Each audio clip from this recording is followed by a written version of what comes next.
धरणाच्या पाईपलाईनला खोदलेल्या चरामुळे शेतीचे नुकसान झालेले आहे, तर काय सांगाल याबाबत? नमस्कार. आम्ही या भागातील हे सगळे शेतकरी आहोत.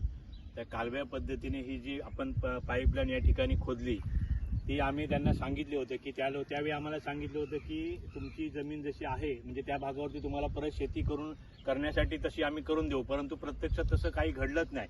या जमिनीमध्ये जशी आमची जमीन होती ती वाहून गेली. मोठमोठे ह्या ठिकाणी 2.5-3 फुटाचे चर पडलेत. आता आम्ही ह्या ठिकाणी शेती कशी करायची, आणि ही पावसापूर्वी त्या लोकांना आम्ही वारंवार सांगितलं होतं. त्या ठिकाणी इथे त्यांचे भोसले म्हणून एक कॉन्ट्रॅक्टर आहेत, त्यांना आम्ही सांगितलेलं वारंवार. पाऊस पडल्यानंतर पण त्यांनी आम्हाला सांगितलेलं की आम्ही ते परत रोलर मारून तुम्हाला प्लेन करून देऊन, पण प्रत्यक्षात आता काहीच घडलं नाही. आणि आता त्यांना वारंवार सांगूनही ते आमचे फोन उचलत नाहीयेत. आता पलीकडे येण्याची पण आणि आता तर असं झालंय की आम्ही त्या ठिकाणी नांगरणी पण करू शकत नाही, आणि त्या ठिकाणी शेती कशी करायची हा मोठा प्रश्न या सगळ्या शेतकऱ्यांच्या समोर उभा आहे.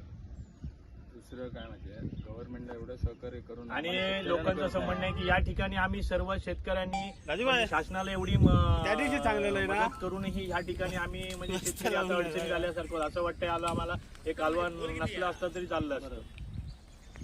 नाही तर यावर्षीच आमचं नुकसान काय असेल ते भरून यावर्षी काय असेल ते भरून द्यायचं. यावर्षी आम्ही आणि ह्या गोष्टीला सर्व कॉन्ट्रॅक्टर जबाबदार आहे असं आमचं म्हणणं आहे. कॉन्ट्रॅक्टरांनी जे अधिकारी होते त्या दिवशी चांगलेलं आहे ना. शेतकऱ्याचे 1-2 कोपरे आहेत, त्यांनी काय करायचं, त्यांनी कुठे जायचं? आज ट्रॅक्टर पण पलीकडे नेऊ शकत नाही याच्यातून, तरातून या